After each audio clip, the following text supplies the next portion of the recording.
আপনাকে। আসসালামু আলাইকুম।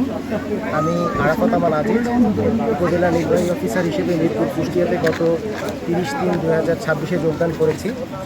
আমি আজকের এই নববর্ষের দিনে আমাদের মিরপুর উপজেলাবাসীকে আমার পক্ষ থেকে, আমাদের উপজেলা প্রশাসনের পক্ষ থেকে আমি শুভ নববর্ষ জানাচ্ছি। এবং এই বছরে আমরা আগের বছরের সব রকম ব্যর্থতা, গ্লানি এবং জরা ভুলে গিয়ে আমরা একটা নব উদ্যমে শুরু করব। এই জন্য আমি আমাদের উপজেলাবাসীদের সহযোগিতা এবং সাহায্য প্রত্যাশা করছি।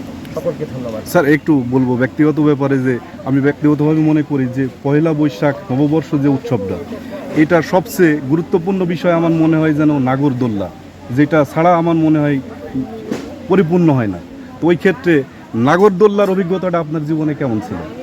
কখনো কি এটা নাগরদোলা? জি। আচ্ছা, আমি যেহেতু নিজে ঢাকার মানুষ, আমার সুযোগ হয়েছে রমনা বটমূলে অনেক সময় এই আমাদের যে নববর্ষের যে অনুষ্ঠানগুলো সেগুলো আয়োজনে আমার অংশগ্রহণের সুযোগ হয়েছে।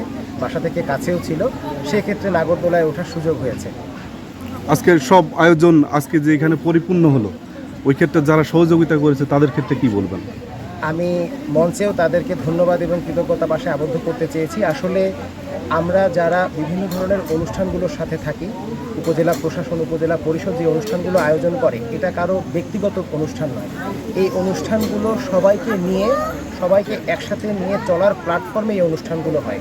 সেটা জাতীয় দিবস হোক অথবা আমাদের এই যে উৎসব মুখর আমাদের পূজা পার্বণগুলো হোক, আমাদের ঈদগুলো হোক, সবই কিন্তু আমরা সবাইকে সাথে নিয়ে অনুষ্ঠানগুলো একসাথে এক প্ল্যাটফর্মে আয়োজন করতে চাই। সুতরাং এখানে যারা ছিলেন, বিশেষ করে প্রিন্ট এবং ইলেকট্রনিক মিডিয়ার সাংবাদিকবৃন্দ ছিলেন, এখানে আমাদের বীর মুক্তিযোদ্ধারা ছিলেন, আমাদের বিভিন্ন স্তরের রাজনৈতিক নেতৃবৃন্দ ছিলেন, আমাদের সদস্য এমপি মহোদয় এখানে এসেছেন, এই অনুষ্ঠানটাকে পূর্ণতা দান করেছেন। সবাই মিলেই একটা অনুষ্ঠান। তো এই ক্ষেত্রে আমি বলবো, যেটা আমি সবসময় যেটা বলি, যে সবাই মিলে আমরা যেন একটা পরিবার হয়ে থাকতে পারি, এই মেসেজটাই আমি সবাইকে দিতে চাই। ধন্যবাদ স্যার। আচ্ছা।